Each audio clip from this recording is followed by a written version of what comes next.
এই সফরের মাধ্যমে যদি দেশের মানুষের কোনো অর্জন হয়ে থাকে সেটি দেশের মানুষের অর্জন। মাননীয় speaker,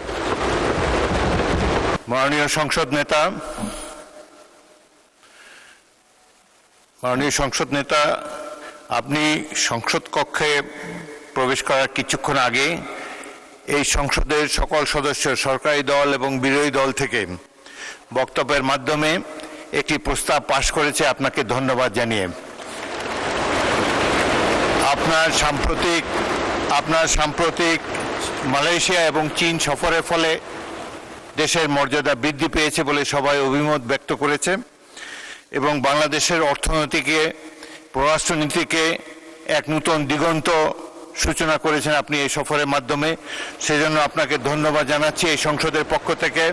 welcome back to this parliament. আপনি কিছু বলতে চাচ্ছেন? জি মাননীয় স্পিকার, আমি কিছু কথা বলতে চাচ্ছি। বিসমিল্লাহির রহমানির রহিম। মাননীয় স্পিকার, যে বিষয়ের উপরে আমাকে ধন্যবাদ জানানো হয়েছে এই সংসদের পক্ষ থেকে, তার জন্য আমি আন্তরিকভাবে কৃতজ্ঞ এবং আন্তরিকভাবে সকল সদস্যকে ধন্যবাদ জানাচ্ছি। মাননীয় স্পিকার, এখানে মূল বিষয় এটি হচ্ছে যে বাংলাদেশের মানুষ আমাদেরকে দায়িত্ব দিয়েছে তাদের স্বার্থ দেখার জন্য।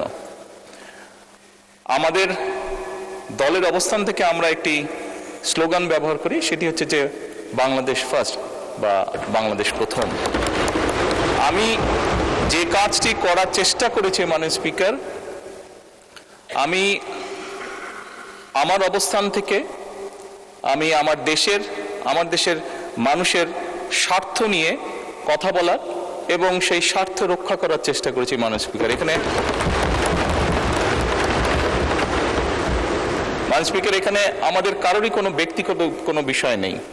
এটি যদি কোনো কিছু অর্জন হয়ে থাকে, ভালো কোনো কিছু অর্জন হয়ে থাকে, এটি বাংলাদেশের অর্জন।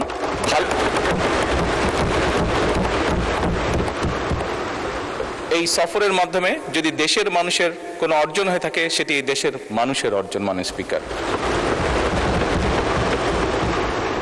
তবে মাননীয় স্পিকার, যেহেতু সংসদের সকল সদস্য, বিশেষ করে বিরোধী দলীয় নেতা, উনিও উৎসাহ প্রদান করেছেন দেশের জন্য, দেশের মানুষের পক্ষে কাজ করার জন্য, সেজন্য আবারও আমি আমার ব্যক্তিগত পক্ষ থেকে সকল সদস্য, বিরোধী দলীয় নেতা সহ সকল সদস্যকে আন্তরিকভাবে ধন্যবাদ জানাচ্ছি। ধন্যবাদ মাননীয় সংসদ নেতা।